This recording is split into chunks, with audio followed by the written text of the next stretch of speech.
വലിയ പണിയൊന്നും ഇല്ലാതെ പെട്ടെന്ന് തന്നെ ഉണ്ടാക്കിയെടുക്കാൻ പറ്റുന്ന നല്ല എമ്മി ആയിട്ടുള്ള ബ്രേക്ക്ഫാസ്റ്റ് ഉണ്ടല്ലോ. ഞാൻ ഡയറ്റ് തുടങ്ങിയത് മുതൽ ഇടയ്ക്കിടയ്ക്ക് ഉണ്ടാക്കുന്ന ഒരു ബ്രേക്ക്ഫാസ്റ്റ് ആണത്. എനിക്ക് ഭയങ്കര ഇഷ്ടമുള്ള സാധനം കൂടിയാണ്. ഇതൊരു ബ്രേക്ക്ഫാസ്റ്റ് ആയിട്ട് മാത്രമല്ല, നമുക്കൊരു മധുരം കഴിക്കണം, ഒരു ഡെസേർട്ട് കഴിക്കണം എന്നൊക്കെ തോന്നുമ്പോൾ നല്ല ഹെൽത്തി ആയിട്ട് കഴിക്കാൻ പറ്റിയൊരു ഐറ്റം കൂടിയാണ്. ഐറ്റം എന്താണെന്നറിയോ?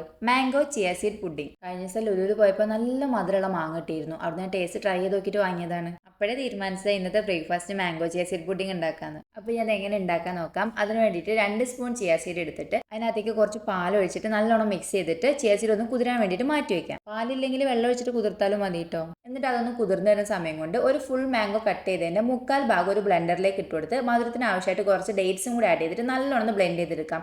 ഡേറ്റ്സിന് പകരം നിങ്ങൾക്ക് വേണമെങ്കിലും ഷുഗറും ആഡ് ചെയ്യാം കേട്ടോ. ഞാൻ ഡയറ്റ് ആയതുകൊണ്ടാണ് പഞ്ചസാരയ്ക്ക് പകരം ഡേറ്റ്സ് ആഡ് ചെയ്തത്. പിന്നെ മാങ്ങയ്ക്ക് നല്ല മധുരമുണ്ട്. ഇനി നമുക്ക് ഇതെല്ലാം കൂടെ ഒന്ന് സെറ്റ് ചെയ്തെടുക്കാം. അതിന് വേണ്ടിയിട്ട് ഒരു ഗ്ലാസ് ജാർ എടുത്തിട്ട് ഫസ്റ്റ് ലെയർ ആയിട്ട് ചിയ സീഡ് കുതിർത്തത് ഇട്ട് കൊടുക്കുക. പിന്നെ അതിന് മുകളിലായിട്ട് അടിച്ചു വെച്ചേക്കണ മാംഗോ ഒരു ലെയർ ഒഴിച്ചു കൊടുക്കാം. ബാക്കിയുള്ള ചിയ സീഡും മാംഗോയും ഇതുപോലെ ലെയറുകളായിട്ട് സെറ്റ് ചെയ്യാം. എന്നിട്ട് അതിന് മുകളിലായിട്ട് നമ്മുടെ കയ്യിലുള്ള നട്ട്സ് ഏതാണെങ്കിലും അത് ഇട്ട് കൊടുക്കാം. കുറച്ച് ഉണക്കമുന്തിരി ഇട്ട് കൊടുക്കാം. എന്നിട്ട് ചെറുതായിട്ട് കട്ട് ചെയ്ത് വെച്ചേക്കണ മാങ്ങ കൂടി അതിന്റെ മുകളിൽ ഇട്ട് കൊടുക്കാം. ഇത്രേ ഉള്ളൂ, പണി കഴിഞ്ഞു. നമ്മുടെ മാംഗോ ചിയ സീഡ് പുഡിംഗ് റെഡിയായി. ഇനി നിങ്ങൾക്ക് കൂടുതൽ മധുരം വേണമെന്നുണ്ടെങ്കിൽ അതിന്റെ മേളിൽ ഒരു സ്പൂണ് തേനും കൂടെ ഒഴിച്ചു കൊടുക്കാം. എന്നിട്ട് നിങ്ങൾക്ക് വേണമെങ്കിൽ അപ്പം തന്നെ നല്ലോണം മിക്സ് ചെയ്തിട്ട് കഴിക്കാം. അതല്ലാന്നുണ്ടെങ്കിൽ തലേന്ന് രാത്രിയൊക്കെ ഇതുപോലെ ഉണ്ടാക്കി ഫ്രിഡ്ജിൽ വെച്ചിട്ട് പിറ്റേ ദിവസം രാവിലെ ബ്രേക്ക്ഫാസ്റ്റ് ആയിട്ട് എടുത്ത് കഴിക്കാം. സംഭവം ഈസിയാണ്, ഹെൽത്തിയാണ്.